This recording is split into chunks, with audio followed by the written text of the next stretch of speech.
All right, everyone, ready to dive in. Today we are tackling a topic that's been impossible to ignore lately. BRICS. BRICS. It's everywhere in the news.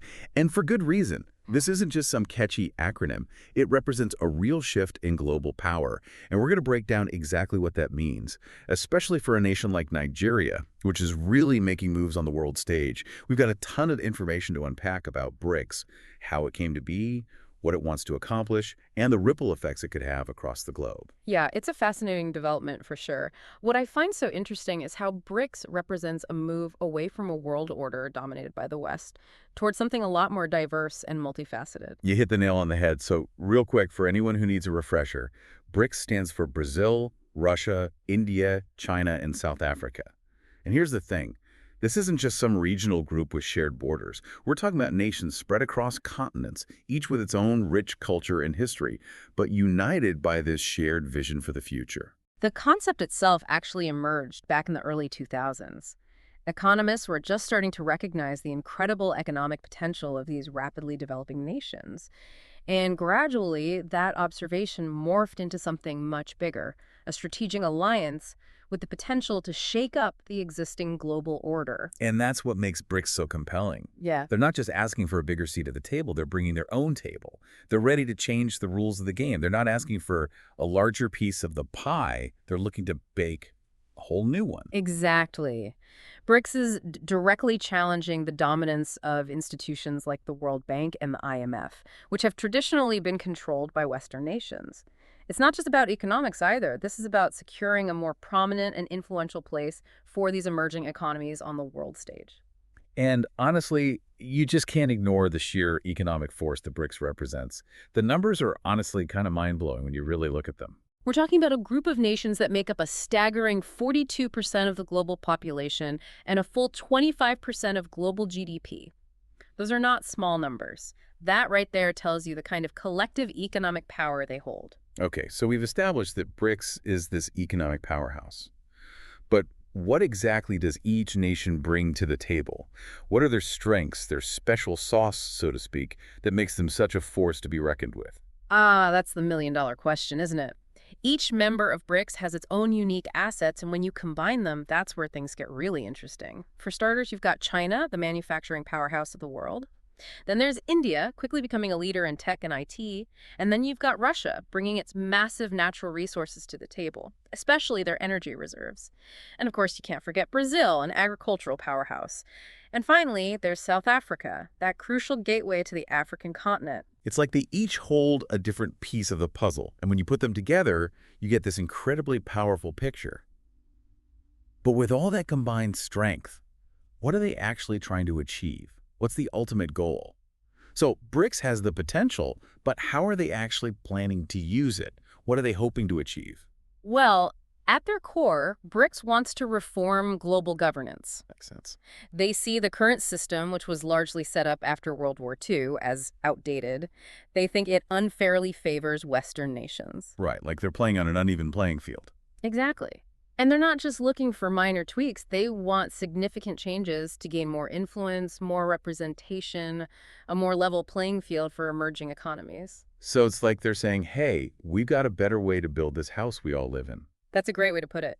And one of the boldest moves they've made, creating the new development bank, or the NDB, as you'll probably hear it called. Yes, the NDB. It's like creating a whole new financial system, an alternative to the one that's been in place for decades. Exactly.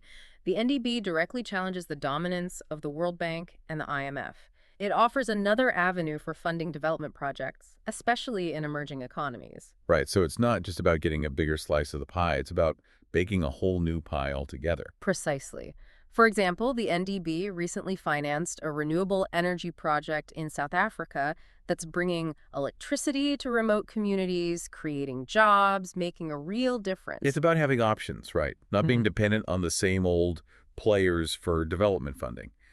But it's more than just the money, isn't it? You're right, there's a deeper principle at play. Like a philosophical difference. Absolutely. The NDB often attaches fewer conditions to its loans compared to the IMF or World Bank. Oh, interesting. So less strings attached.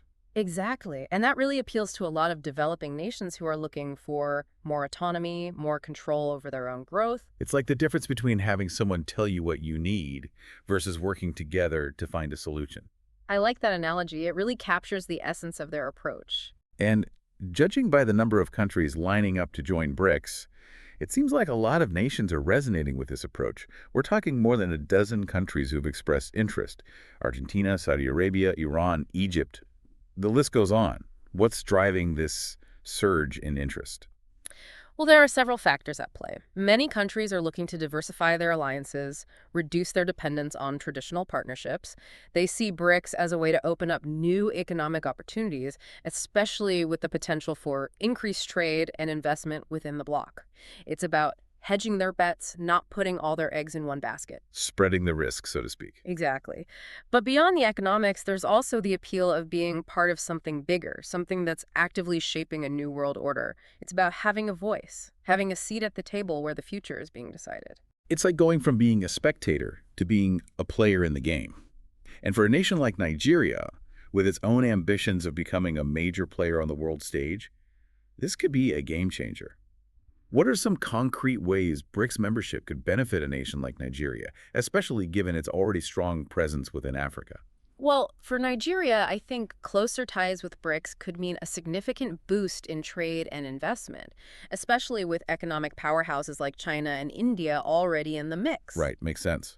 Especially given Nigeria's growing economy and its role as a leader in Africa. Absolutely. And let's not forget about Nigeria's infrastructure goals. Access to the NDB's development financing could be huge. We're talking about funding for crucial projects, power, transportation, telecommunications, all those things that are essential for sustained growth. For sure, those are all areas where Nigeria's faced challenges in the past. Exactly.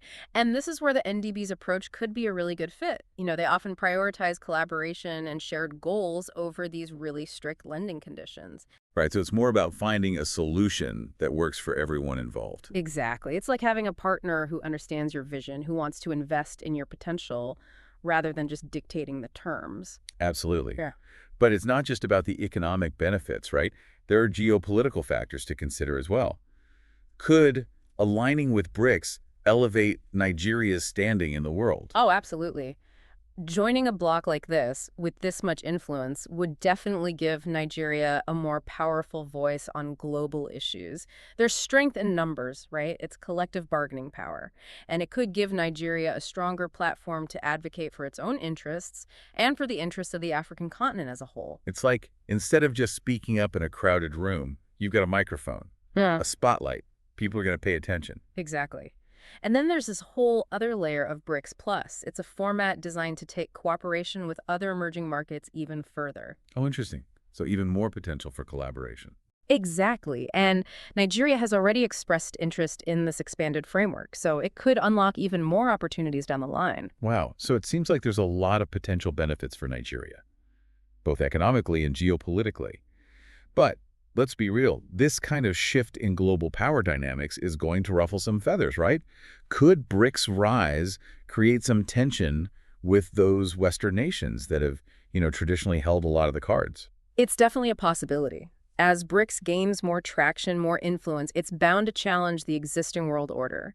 And those nations that are used to calling the shots, they might not give up their power easily.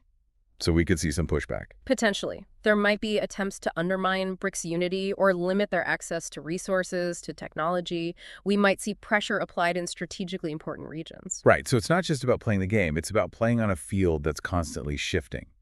How do you see this potential power struggle playing out on a global scale? Well, one of the most significant outcomes could be the emergence of a multipolar world. Multipolar.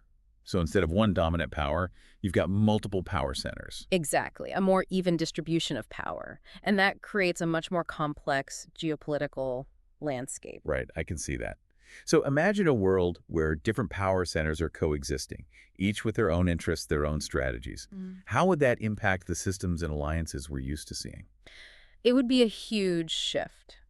For one, we could see a diversification of financial systems. BRICS nations are already exploring alternatives to the US dollar for international trade. Oh, right. like using their own currencies more. Yeah, they're increasingly using their national currencies for bilateral trade and setting up their own international payment systems. Wow, so it's like creating alternative currencies for the global market. That's a great way to put it. This could have major implications across global finance, everything from exchange rates to investment strategies. Right, because it's not just about the money itself. It's about who controls the flow of that money. Absolutely. And as BRICS nations strengthen their ties, we could also see a shift in global trade flows. Trade within BRICS is already growing, and this trend will likely continue. A more interconnected South-South trade network. Precisely. Less reliance on traditional north-south routes. It's like rewriting the rules of global trade.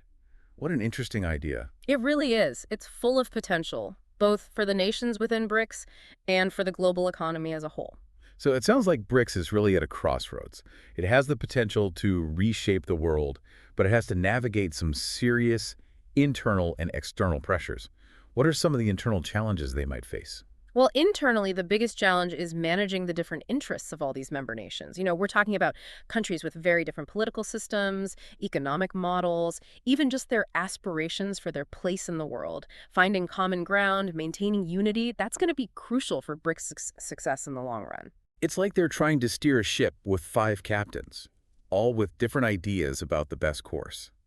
And what about external obstacles? What challenges might they face from the outside?